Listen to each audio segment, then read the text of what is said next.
Well, first of all, everything we know about the first Thanksgiving is completely wrong. I mean, we do know that people who were later to be called the Pilgrims showed up at Plymouth Rock in 1620, and that they had a celebration of their harvest in 1621. Now, they didn't call themselves Pilgrims, and in fact, they weren't called Pilgrims until around 1830. They were separatists, and they called themselves separatists. They met local native peoples known as the Wampanoag. There was a celebration. There were native peoples there, the Wampanoag folks. There were English people there. The native peoples were not invited. It wasn't planned ahead of time. Another thing about the actual meal is that it's unclear if they had turkey. They probably had venison, which is from deer.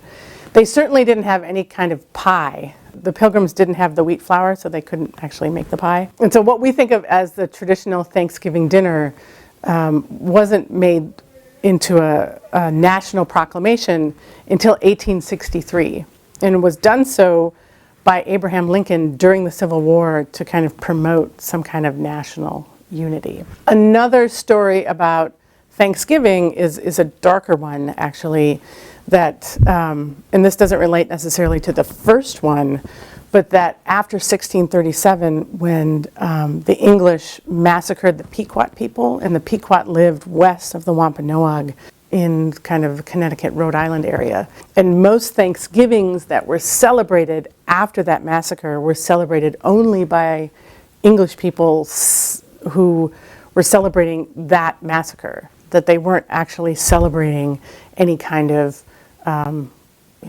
beautiful political relationships between themselves and the native peoples. So there's a whole different kind of set of stories about the first Thanksgiving and how it proceeded after that. All of it is based in older, both European and native traditions of celebrating the harvest.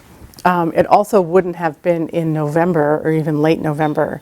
The Thanksgivings were most likely celebrated in September and October.